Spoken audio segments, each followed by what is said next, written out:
Eh, Materi saya sengaja membuat topik yaitu dampak kebijakan makroekonomi dan posisi ekonomi Indonesia saat ini.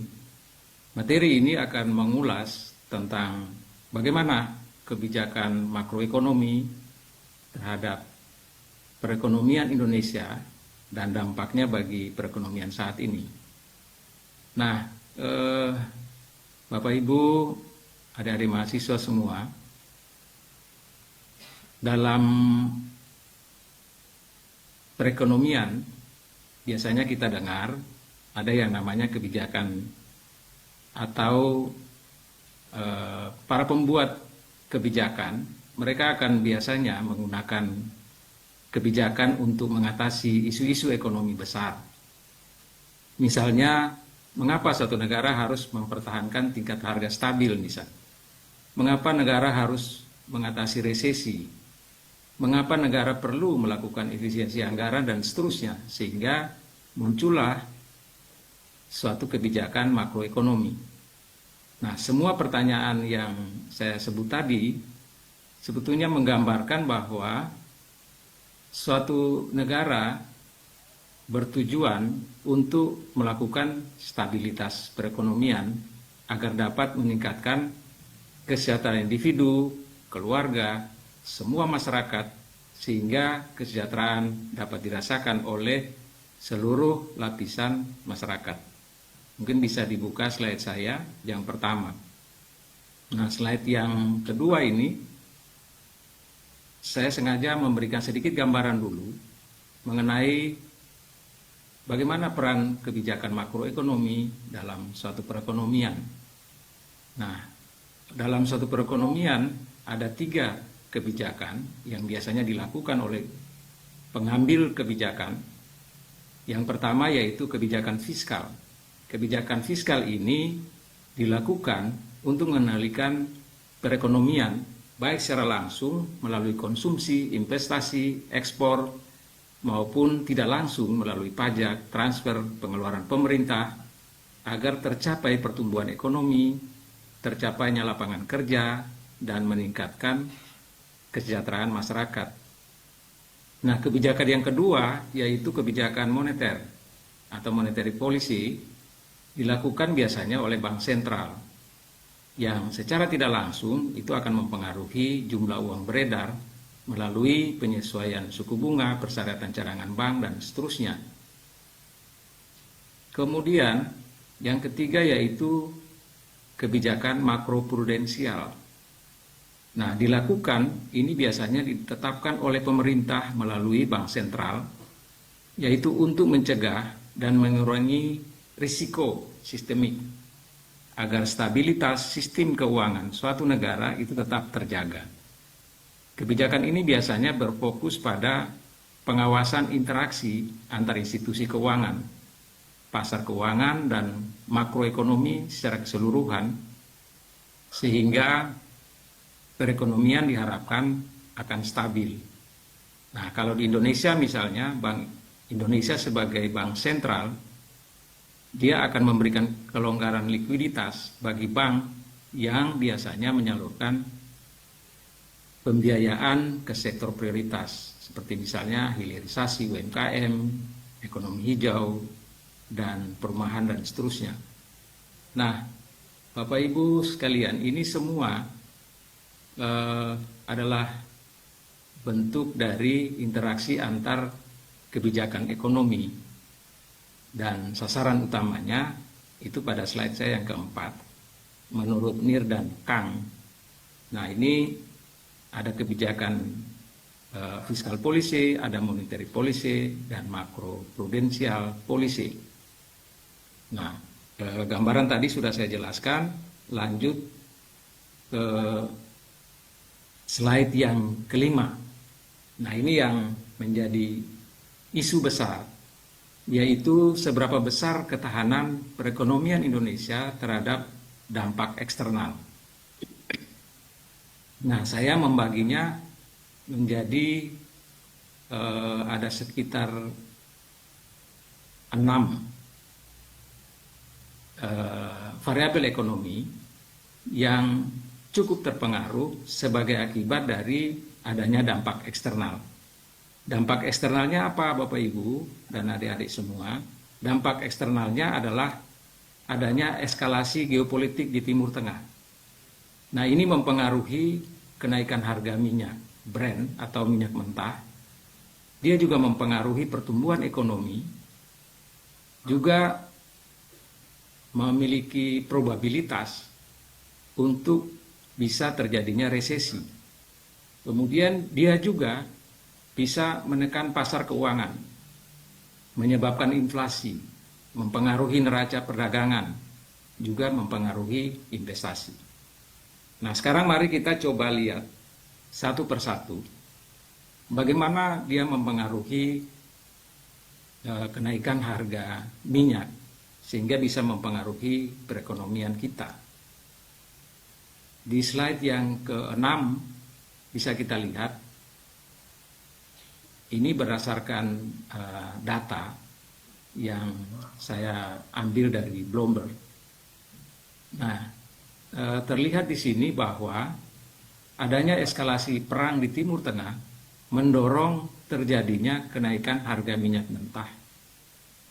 Nah, di sini terlihat year to date, jadi dari tahun ke dalam tahun 2026 real time sampai dengan saat ini, di mana telah terjadi kenaikan harga minyak mentah sebesar 82,2%, yaitu sampai dengan bulan April sudah tembus 101 US dollar per barel. Nah, kondisi ini sebetulnya dia merambat ke komoditas logam melalui kenaikan biaya produksi dan logistik, termasuk di sini menurut catatan mereka yaitu kenaikan terhadap gandum, kedelai, dan jagung. Nah, selanjutnya bagaimana dengan pertumbuhan ekonomi? Apakah pertumbuhan ekonomi terpengaruh? Secara global, baik data yang ditunjukkan oleh IMF maupun oleh OECD maupun oleh World Bank itu menunjukkan bahwa adanya pengaruh eksternal itu mempengaruhi pertumbuhan ekonomi secara global, yaitu terlihat pada gambar di slide ke-7 itu pada yang IMF tahun 2025 pertumbuhan ekonomi global itu 3,4%, turun menjadi 3,1%. Kemudian yang berwarna coklat itu 3,3%, turun menjadi 2,9%. Kemudian oleh World Bank yang berwarna hijau 2,7%, 2025 turun menjadi 2,6%. Jadi nanti gambarnya ini dia akan landai karena pada tahun 2027 dia akan naik lagi sedikit ke atas. Karena menurut prediksi mereka perekonomian sudah mulai stabil setelah tahun 2027. Nah, next ke slide berikut. Bagaimana dengan pertumbuhan ekonomi Indonesia? Nah, perekonomian Indonesia disampaikan oleh Badan Pusat Statistik per 1 Juli 2026 terlihat bahwa untuk triwulan pertama 2026 dan sampai dengan triwulan dari 2025-2026 itu mengalami pertumbuhan year on year atau dari tahun ke tahun, yaitu sebesar 5,61%. Nah, data ini menurut mereka dari sisi produksi, lapangan usaha yang menyediakan akomodasi dan makanan minuman itu mengalami pertumbuhan yang tinggi, yaitu sebesar 13,14%. Sementara dari sisi pengeluaran, komponen pengeluaran konsumsi pemerintah itu mengalami pertumbuhan. Ini menurut catatan di atas kertas Bapak Ibu dan adik-adik sekalian, Nah, bagaimana dengan probabilitas resesi atau peluang resesi di Indonesia dengan adanya guncangan atau shock dari pengaruh eksternal?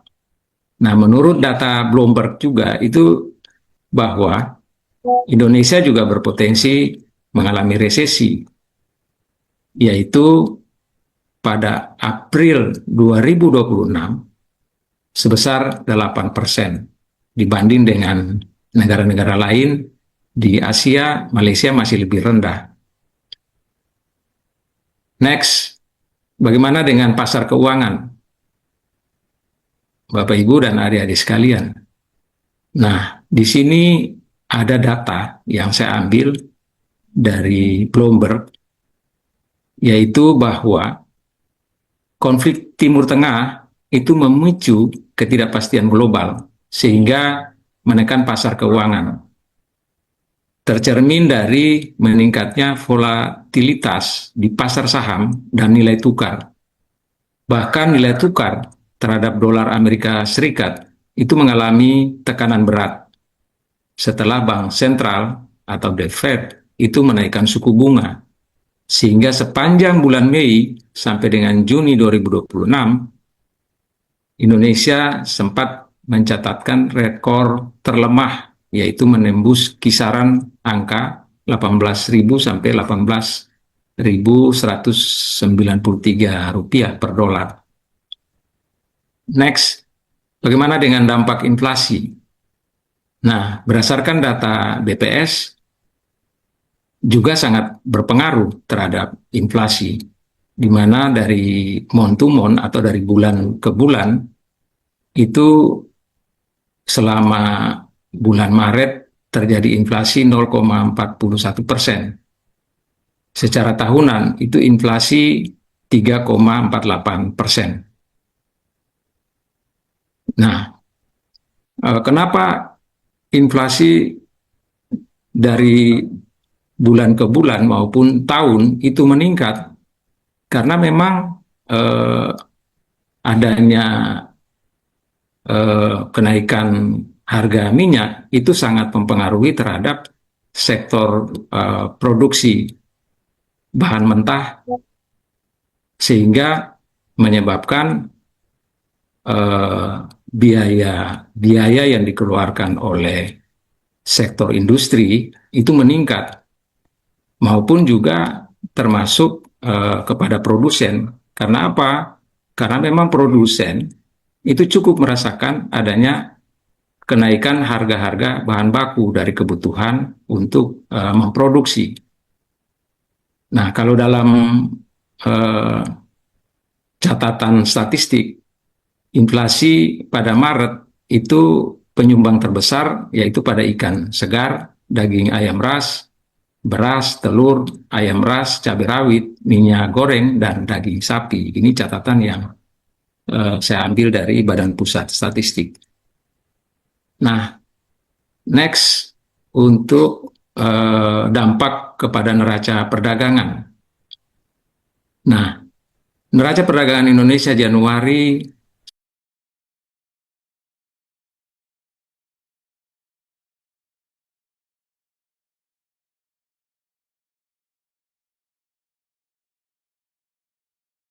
Nah, persoalannya adalah sektor migas itu dalam perdagangan mengalami defisit. Karena apa? Karena memang terjadi peningkatan harga dari minyak mentah. Next, dampak terhadap investasi. Nah, dampak terhadap investasi ini juga terlihat di mana pada kuartal 1 tahun 2026 terjadi peningkatan, yaitu 7,2%. Ini secara tahunan, year on year, dan mencapai 24,4% dari total target nasional. Nah, diinformasikan di sini sesuai dengan data bahwa investasi ini berhasil menyerap 706.569 tenaga kerja baru. Nah, kalau dilihat dari sisi asal investasi, penanaman modal asing itu menyumbang sebesar 250 triliun atau 50,1%, sedangkan penanaman modal dalam negeri mencapai 248,8 triliun atau 49,9%. Itu berarti bahwa investasi asing lebih besar dibandingkan dengan investasi dalam negeri. Selanjutnya Bapak Ibu, adik-adik sekalian, bagaimana dengan posisi cadangan devisa dan rasio hutang Indonesia? Nah, ini yang saya lihat kemarin adik-adik sempat mempromosikan bahwa utang sudah menembus sampai dengan 9,92 triliun atau 9.920,42 triliun. Nah, di sini tercatat berdasarkan data dari BI, dari BPS maupun dari Bloomberg ini, bahwa posisi cadangan devisa Indonesia akhir Mei 2026 tercatat sebesar 148,20 miliar. Nah, jumlah ini setara dengan pembiayaan 5,6 bulan impor atau 5,5 bulan impor dalam pembiayaan utang luar negeri pemerintah, serta berada di standar kecukupan internasional sekitar 3 bulan impor.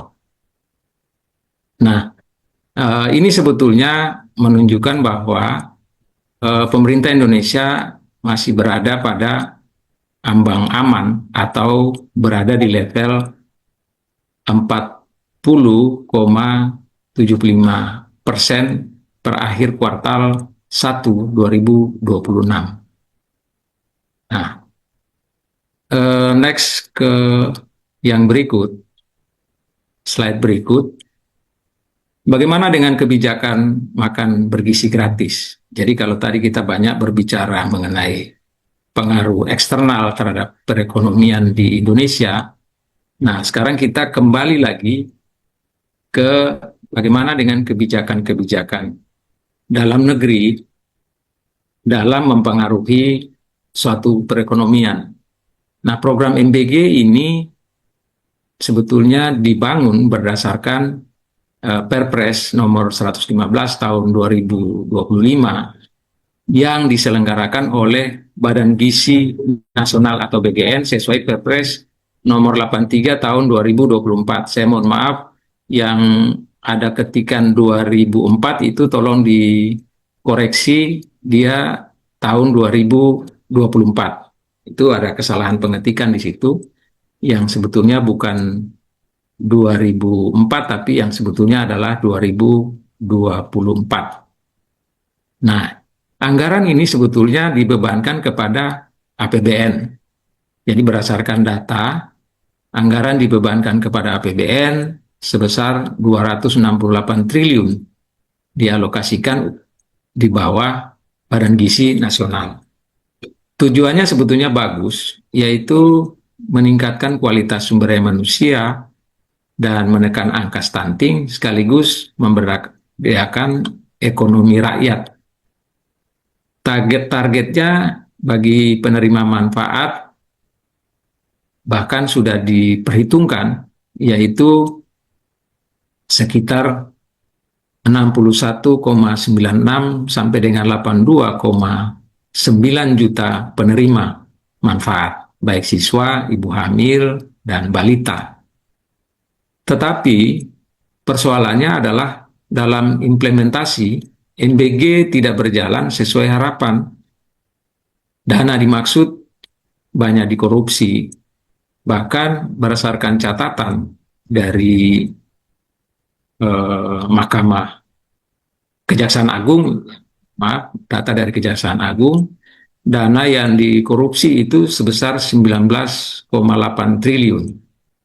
Dan kasusnya itu terbagi dalam ada 2 klaster di sini yang kalau menjadi diturunkan banyak sekali, yaitu yang pertama pengadaan barang dan jasa, dan yang kedua suap dan jual beli proyek dapur. Ini nanti jadi bahan diskusi juga menarik karena memang banyak sekali isu-isu terkait dengan korupsi NBG ini. Next. Nah, kemudian pemerintah juga melakukan kebijakan, yaitu kebijakan Koperasi Desa Merah Putih selain ada kebijakan NBG tadi. Nah, program Koperasi Merah Putih ini itu juga berdasarkan Perpres, berdasarkan instruksi Presiden, mohon maaf, Impres nomor 9 tahun 2025 tentang percepatan pembentukan koperasi, dan juga berdasarkan surat edaran Menteri Koperasi nomor 1 tahun 2025. Nah, program ini sebetulnya merupakan bagian dari visi dari Astacita Presiden Prabowo, yaitu untuk mengentaskan kemiskinan dan memperkuat ketahanan pangan. Nah, program ini juga punya target, yaitu terbentuknya lebih dari 80.000 KDNP di seluruh Indonesia. Harapannya apa? Harapannya agar dapat menstabilkan harga panen, meningkatkan pendapatan masyarakat, dan menjadikan desa lebih mandiri secara ekonomi. Jadi targetnya dan programnya ini sebetulnya sangat baik, namun persoalannya bahwa dengan kasus MBG, banyaknya korupsi yang muncul, menunjukkan bahwa dampak negatif dari KDNP ini juga mempunyai risiko. Risiko yaitu risiko korupsi, yang kedua juga membebani desa untuk angsuran pembangunan fisik dan modal koperasi, ancaman kredit macet yang ditopang oleh himbaran, yaitu himpunan bank-bank pemerintah, dan juga menyebabkan konflik antar warga atau antar petani karena pengelolaan modal yang tidak merata. Nah, ini semua karena apa, Bapak Ibu dan adik-adik sekalian? Karena program ini dibangun bukan dari bawah, jadi dia bottom up. Nah, sehingga semua program, semua proyek-proyek yang berjalan tidak memenuhi apa yang diinginkan. Contoh banyak, nanti kita diskusi. Saya kira menjadi bahan diskusi kita nanti. Untuk itu mempersingkat materi ini, saya lanjut saja ke kesimpulannya, bahwa pengaruh eksternal menurut Bank Dunia itu akan mempengaruhi pertumbuhan ekonomi, baik secara global maupun perekonomian Indonesia. Yang diproyeksikan itu akan tumbuh di kisaran 4,7%. Ini year on year. Jadi pada tahun 2026 itu diproyeksikan akan tumbuh 4,7%. Nah, dan Indonesia tidak termasuk dalam zona kontraksi. Kontraksi artinya pertumbuhannya negatif. Kemudian adanya konflik geopolitik itu akan menyebabkan shock atau guncangan perekonomian nasional. Yaitu yang pertama, memicu kenaikan harga minyak yang akan menyebabkan beban bagi APBN, terutama berkaitan dengan anggaran subsidi, yaitu menyebabkan pelemahan rupiah karena arus modal keluar atau capital outflow. Biaya impor bahan baku industri dan pangan itu akan melonjak dan mendorong inflasi pasokan atau imported inflation. Gangguan logistik global Jadi adanya risiko akan menyebabkan risiko keamanan yang terjadi di Selat Hormuz itu akan mendongkrak premi asuransi pengiriman hingga mencapai 30%. Ini menurut perhitungan-perhitungan dari World Bank, dan hal ini akan memicu kenaikan biaya operasional industri dalam negeri, bukan saja di Indonesia, di semua negara. Nah, solusinya apa? Di sini saya hanya punya solusi singkat, nanti kita bisa diskusi. Jadi, walaupun fundamental Indonesia kuat, kalau yang kita lihat tadi dari penjelasan saya bahwa pertumbuhan baik, investasi baik, kemudian apa namanya, fundamental perekonomian kita kuat, namun adanya shock guncangan eksternal serta juga adanya pengaruh dari internal itu akan mempengaruhi perekonomian secara nasional. Nah, karena itu dibutuhkan solusi yang pertama, yaitu diversifikasi pasokan energi berupa pengalihan sumber impor minyak mentah dan LPG ke negara alternatif seperti oleh Pertamina misalnya, Amerika Serikat atau dan ke Brasil misalnya. Nah, untuk Bank Indonesia diperlukan kebijakan stabilisasi moneter, yaitu dengan mempertahankan tingkat suku bunga bank atau BI rate guna memperkuat nilai tukar rupiah sehingga dapat menyerap guncangan pasar keuangan global. Yang berikut juga, pemerintah perlu meninjau kembali kebijakan MBG agar tidak membebani APBN. Hal yang sama juga kebijakan terhadap KDMP. Nah, ini semua perlu menjadi perhatian karena apa? Karena sekuat apapun fundamental perekonomian Indonesia, jika terjadi pemborosan anggaran, maka dana pemerintah untuk membiayai perekonomian, baik pembiayaan pembangunan dan sebagainya, itu akan tergerus. Sehingga pada akhirnya nanti perekonomian Indonesia akan anjlok. Demikian adalah buah-buah pikiran saya. Next, selanjutnya nanti kita akan diskusi. Saya serahkan kepada moderator. Terima kasih.